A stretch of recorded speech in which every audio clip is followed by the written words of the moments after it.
Imagínate despertar una mañana, caminar hasta la granja del vecino y encontrar la casa en silencio, el establo abierto, el perro encadenado, pero nadie responde.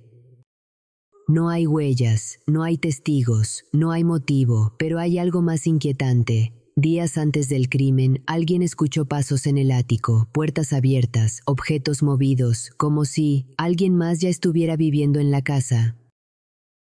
Bienvenidos a Tras la Sangre. Hoy te contamos la historia real de un crimen rural tan perfecto que ni en 100 años ha podido resolverse. Esto es La Granja Maldita de Hinterkaifeck. A unos 70 kilómetros al norte de Múnich, en una zona fría y desolada llamada Grobern, se encontraba una granja llamada Hinterkaifeck, alejada de todo, rodeada de campos, árboles desnudos y caminos de tierra que desaparecían en la neblina. Allí vivía la familia Gruber, Andreas, el patriarca, un hombre de 63 años, su esposa Cecilia, de 72, su hija Victoria Gabriel, una viuda de 35 años con un pasado oscuro, y sus dos hijos, Cecilia, de apenas 7 años, y Joseph, un bebé de 2 años. También vivía con ellos una mujer llamada María Baumgartner, recién contratada como ama de llaves. Ella había llegado a la granja apenas unas horas antes de que todo ocurriera. La familia llevaba una vida discreta, trabajaban la tierra, criaban animales y no se relacionaban demasiado con los vecinos, pero quienes los conocían sabían que algo no estaba bien.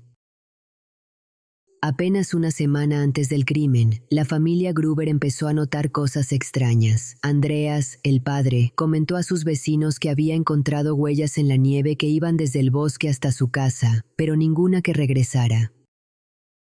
Al principio pensó que era una broma, pero luego desaparecieron unas llaves, y más tarde, objetos dentro de la casa cambiaron de lugar. Nadie lo confesó, nadie lo entendía, pero lo más perturbador fue esto. Andreas dijo haber escuchado pasos en el ático. La familia registró la casa. Nada. Pensaron que tal vez eran ratones, o que su imaginación les jugaba una mala pasada, pero las noches siguientes los pasos regresaban, lentos, constantes, y entonces la cerradura de la casa comenzó a fallar, como si alguien desde dentro la estuviera manipulando. Andreas le comentó al carnicero del pueblo que, al subir al granero una mañana, encontró un periódico que él jamás había comprado. Nadie en la casa sabía de dónde había salido. Era una edición antigua, ya amarillenta. Esa misma noche, volvió a escuchar pasos sobre el techo, no en el ático, en el techo. Las vacas mugían sin razón, los caballos pateaban la madera del establo. Una noche, el perro ladró tan violentamente hacia una esquina del patio que Andrea salió con una lámpara y juró haber visto una silueta desaparecer entre la niebla. La cerradura principal de la casa apareció rota, pero no forzada desde afuera, desde dentro. En otro momento Victoria encontró su crucifijo colgando de la puerta del armario, en lugar del cabecero de su cama. Nadie lo había tocado, nadie lo había movido, o al menos nadie de la casa.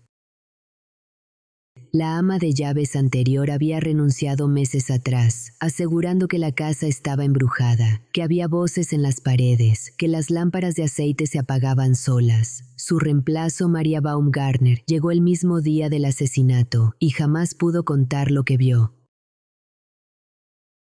Quien asesinó a la familia Gruber no era un ladrón improvisado ni un criminal impulsivo. El asesino actuó con una calma antinatural, metódica, casi como si conociera cada rincón de la casa. Primero fue Andreas. Se presume que escuchó ruidos en el granero y fue a revisar. Allí lo esperaba la muerte. Luego fue su esposa, Cecilia. Le siguió Victoria y detrás, la pequeña Cecilia de 7 años. Un detalle terrible, la pequeña Cecilia sobrevivió el primer golpe. Cuando encontraron su cuerpo, parte de su cabello estaba arrancado. Se había desesperado, intentó resistir, se había aferrado a la vida con las uñas. Los cuerpos fueron apilados, cuidadosamente cubiertos con paja. El asesino no tenía prisa, se tomó su tiempo. Luego, con una naturalidad espeluznante, caminó hasta la casa. La ama de llaves, María, estaba en su habitación. Fue asesinada en su cama. Y finalmente, el pequeño Joseph dormía en su cuna, ajeno al infierno que había consumido a su familia. No hubo señales de lucha. No hubo gritos que escuchara ningún vecino. La nieve fresca afuera no mostraba más huellas nuevas. Todo indicaba que el asesino ya estaba adentro antes de que comenzara. Y quizás lo más escalofriante de todo, durante los días posteriores al crimen, cuando la familia ya estaba muerta, alguien seguía usando la cocina, se había encendido la chimenea, se alimentó al ganado e incluso alguien comió pan y carne de la alacena. El asesino se quedó a vivir entre los cadáveres. Pasaron varios días sin saber de los Gruber. El panadero notó que no recogían los pedidos. Victoria faltó a la misa del domingo y la pequeña Cecilia no asistió a clases.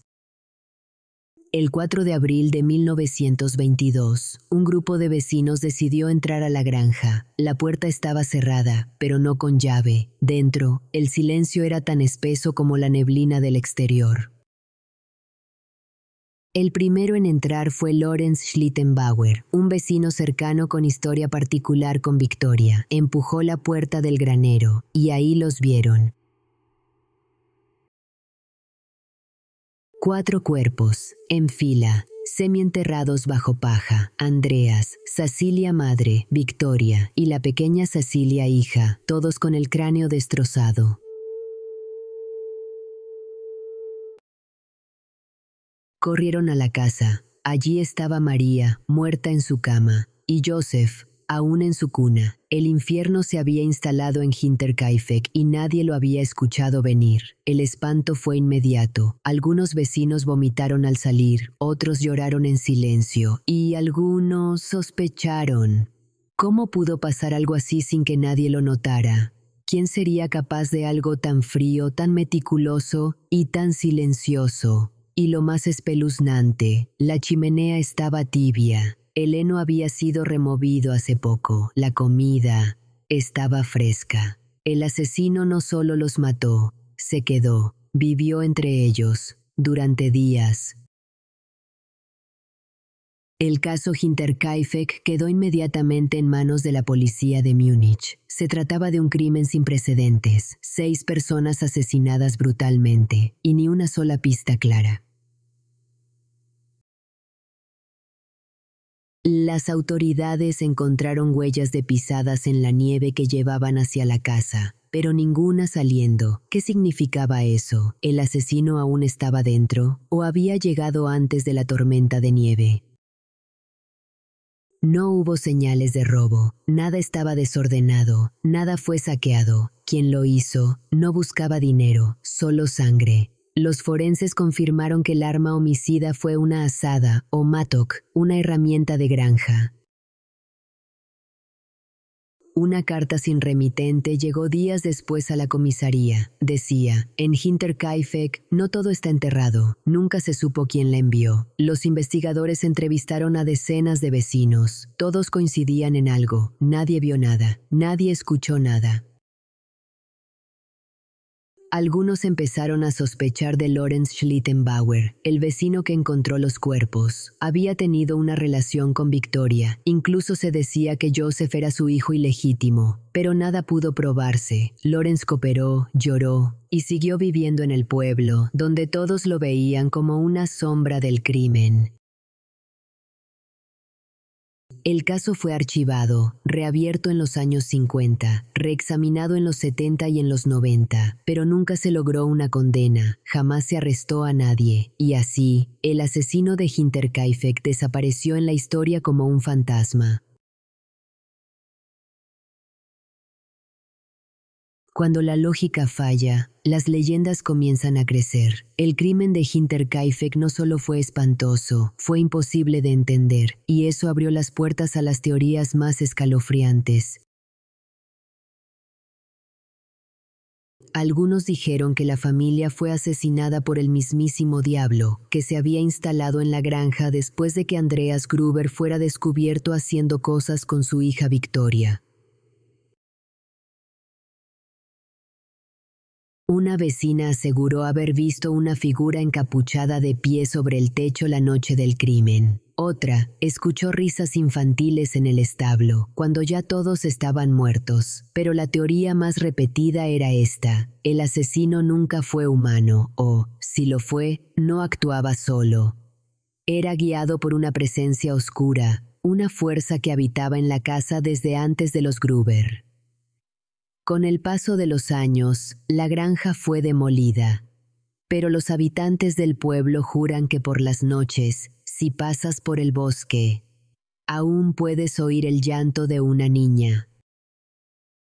Con el paso del tiempo, la granja Hinterkaifeck se convirtió en un lugar maldito. Nadie quería vivir allí, nadie quería ni siquiera acercarse. Los niños del pueblo la rodeaban jugando, contándose historias de fantasmas. Los adultos la evitaban al caer el sol. Se decía que quien pasara por allí nunca saldría igual. En 1923, apenas un año después de la masacre, la familia de las víctimas decidió demoler la casa, ladrillo por ladrillo, madera por madera, como si intentando borrar la maldad que allí habitaba.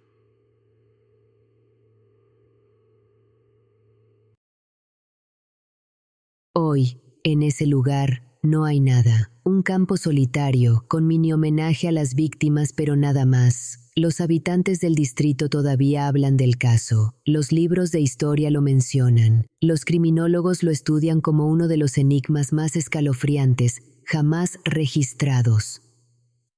Y tú puedes encontrar teorías, recreaciones, dibujos, y aún así, nadie tiene la respuesta. Porque Hinterkaifeck no fue solo un asesinato, fue una herida en la mente colectiva, una historia sin justicia, sin explicación y sin fin. A veces, los crímenes más aterradores no son aquellos donde se encuentra al culpable, sino aquellos donde jamás se sabe quién lo hizo. 6 personas murieron brutalmente en una granja, una familia destruida, una historia cubierta por la nieve y por el miedo. El asesino de Hinterkaifeck pudo haber muerto hace décadas, o quizás vivió tranquilamente como uno más del pueblo, cruzándose cada día con las miradas que lo buscaron, sin reconocerlo, porque a veces los monstruos no se esconden bajo la cama, caminan entre nosotros. Esto fue Tras la Sangre, una granja que albergó uno de los crímenes más escalofriantes y misteriosos de todos los tiempos. 6 vidas arrebatadas brutalmente, y más de un siglo después, aún no sabemos quién lo hizo. Suscríbete, activa la campanita, dale like y comparte para más casos como este. Déjame tu teoría en los comentarios. Leemos absolutamente todo lo que opinan, porque ustedes también son parte de esta investigación.